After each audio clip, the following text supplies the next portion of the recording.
नमस्कार, मैं हूं प्राची त्रिपाठी और आप देख रहे हैं न्यूज अड्डा।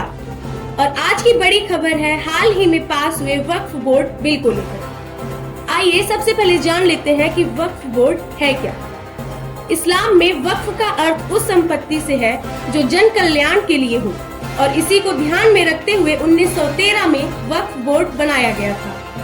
भारत और पाकिस्तान के विभाजन के बाद जो संपत्ति पाकिस्तान में जाने वाले लोगों की भारत में थी, उसकी देखरेख के लिए वक्फ बोर्ड बनाया गया और वो लोग जो अपनी धन संपत्ति इसमें दान देना चाहते थे वो दे सकते थे, लेकिन एक बार देने के बाद वापस नहीं ले सकते थे। ऐसे ही कुछ नियम इसमें ऐसे थे जो जन कल्याण के हित में नहीं थे।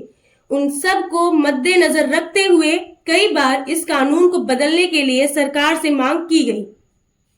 बीते बुधवार को केंद्र सरकार ने लोकसभा वक्फ संशोधन विधेयक पेश किया।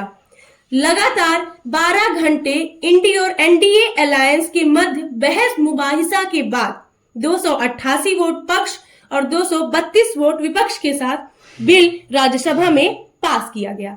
राज्यसभा में इस अमेंडमेंट के पक्ष में 128 वोट तो वहीं विपक्ष में 95 वोट पड़े। राज्यसभा से बिल पास होने के बाद अब राष्ट्रपति द्रौपदी मुर्मू को ये बिल एक्ट बनाने के लिए भेजा गया है। अब आइए जान लेते हैं क्या कुछ खास है इस वक्फ अमेंडमेंट बिल में। तो सबसे पहले सबसे बड़ा बदलाव देखिए। पुराने वक्फ की धारा 40 सबसे खतरनाक थी, जिसके तहत वक्फ बोर्ड किसी भी तरह की संपत्ति, फिर चाहे वो ट्रस्ट हो, मस्जिद हो या मंदिर हो, उसे अपना कर देता था। वक्फ बोर्ड के फैसले के खिलाफ किसी कोर्ट में अपील नहीं की जा सकती थी, पर अब 90 दिनों के भीतर हाई कोर्ट में अपील करने की इजाजत मिल गई है। दूसरा बड़ा बदलाव, जो लोग पिछले 5 साल में नए नए मुस्लिम बने हैं, इस्लाम धर्म को अपनाकर वो अपनी संपत्ति वक्फ बोर्ड को नहीं दे सकते हैं। तीसरा बड़ा बदलाव, वक्फ अल औलाद के तहत महिलाओं को भी वक्फ की जमीन में उत्तराधिकारी माना जाएगा।